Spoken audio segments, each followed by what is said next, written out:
Hey everyone, welcome back to Shapr3D. So today we're going to be working on another long-awaited project. As you can see, the title is Cookie Cutter. So I just want to say up front, a lot depends on your nozzle size. So I'll be printing with a 0.4 millimeter nozzle. And I asked my daughters to, what's up, Are you man? doing the rainbow? I'm doing the video, yeah. I'm doing the star.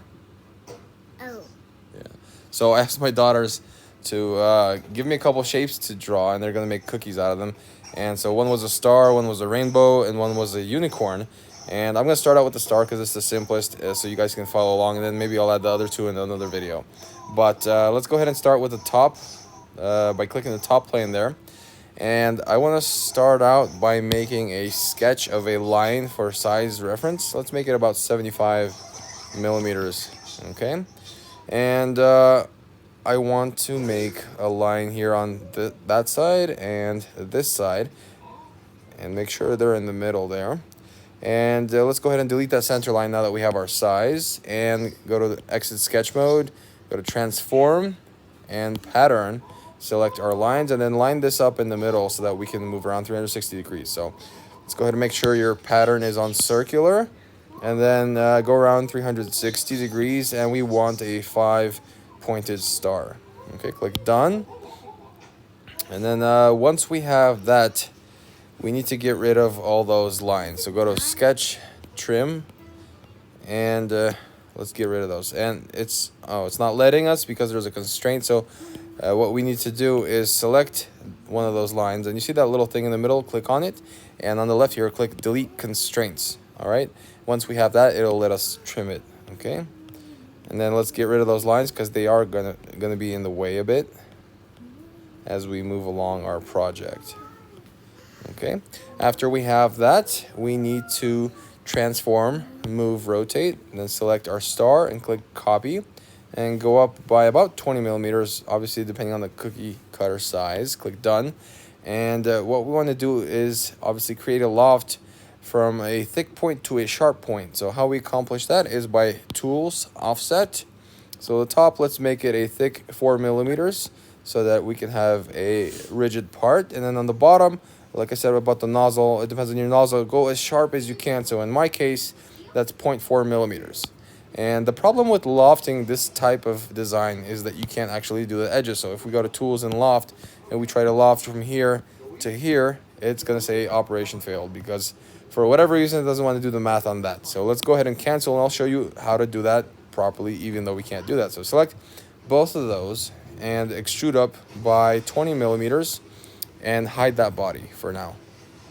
Okay, once we have that, we're going to go to tools, loft, and we're going to loft the inside edges only of the star. Click done, then unhide our body and go to tools, subtract from our main body the little loft that we created. Click done, and then hide the lofted part. All right, now we have our star with the lofted sharp edge as we so intended. And I left the flat side on the outside. You might want to do it on the inside if you want to, but I think it's going to cut into the cookie better this way, personally. Although I haven't had too much experience with it. But we are going to try one of these weekends as my wife bakes macadamia nut cookies, because those are my favorite. So anyways, once we have this star, what I want to do is reinforce the shape a little bit so that even though it's 4 millimeters up top, I just want to make sure that it's not going to flex as we work on it. And at the same time, I want to have some handles so that we can kind of put our fingers, under the part and push down at the same time. Kind of if you have a Prusa printer, those little slots for the fingers with like a fingerprint design on it. But let's go ahead and just go to the top of here, and I'll make a triangle from one point to another point. And I want to extrude that. And remember, the outside is straight, so we can do that without too many issues, right? And I'm going to go ahead and transform pattern this around 5 times, just like I did for the previous part. So let's click the top view so we can align our part better in the center there. And go around by 360 degrees, just like we did with the star, and 5 points. Okay, click done. And once we have this, what I want to do is union everything. So tools, union.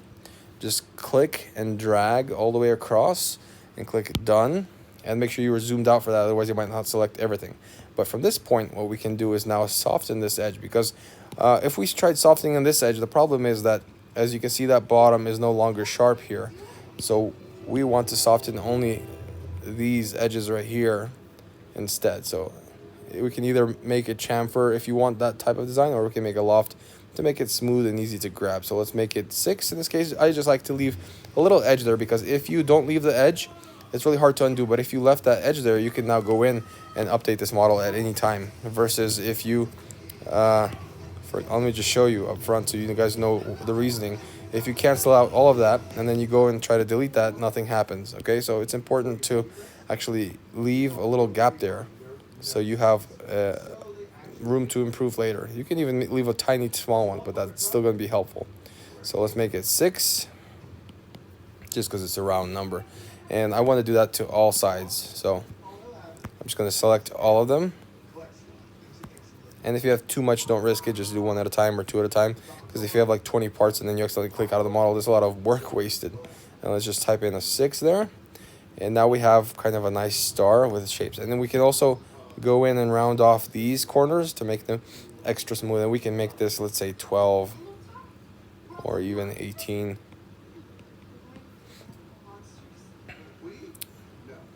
Yeah, that's pretty good. So let's go ahead and go around all the way.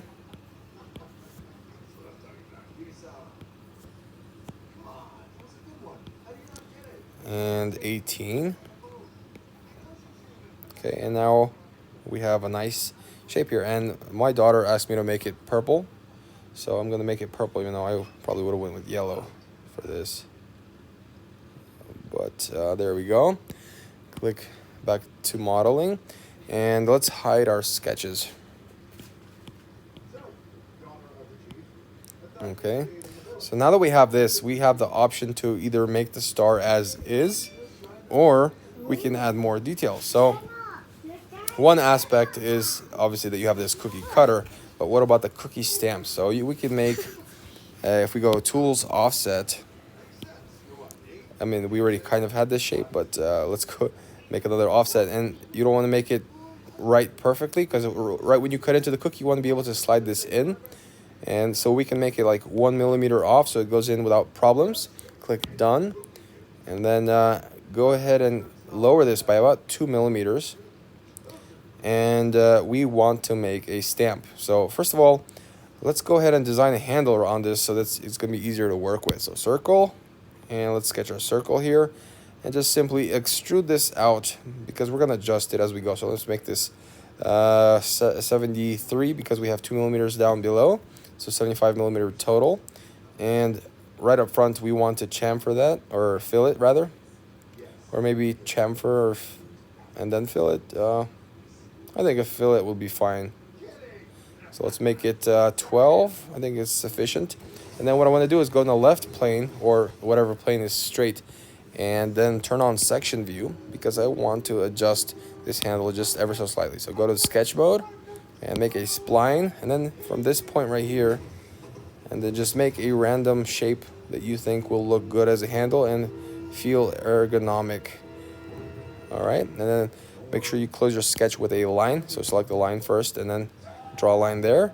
And to make your life easier, also extend it out a little bit so it doesn't cause any problems. So tools, revolve, and then select our closed sketches, and then just use that center line to revolve. Click done, turn off section view, and then tools, subtract from this body or the handle, this little revolution that we made, and then just delete that revolution.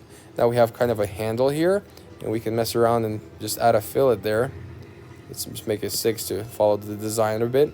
And considering this is going to be printed, well, it depends actually, because if we want to add a shape. So you probably would want to realistically make this a separate part and then glue it on, or make it a threaded piece to go into that, because what we're going to do is make a negative here on this shape to stamp into our star, right? So, but just for design reference, let's go ahead and do that to make this handle look cool. And then also let's add a fillet here. Let's make it 18 if it allows us. That's too much. Let's make 12. And it doesn't want to let us, so let's just stick to 6 to follow design. I like to keep things consistent all throughout my designs, so that when someone's actually looking through that, you could tell that there was one designer. But anyways, now that we have here, let's go to the bottom face, And then let's imagine we want a smiley face on our star. So let's go ahead and draw a circle. Let's make an eye here and an eye there. And we could have just mirrored it over, but it's not too hard to draw another circle. Let's go ahead and put the line on. Draw a line here. And then just an arc there. And what we want to do is extrude those out. Let's say let's do 6 millimeters, and then fillet them by about 3. We can go more technically. 5. This looks kind of funny, so I'm going to keep it on 5. So imagine if you actually make the cookie. Let's just go ahead and imagine for a second. So just pause your work real quick. I'm going to do a little demo for you. So let's imagine we have our cookie dough. Let's hide our bodies for the moment. So body and circular pattern body. So imagine for a moment we have our cookie dough, which is let's say it's 15 millimeters, and we then hide our bodies there. And then so tools, subtract from this body our cookie cutter, click done, and we remove the extra cookie dough. Okay, so let me go ahead and change the colors of this just so you can kind of visualize perfectly what we're dealing with.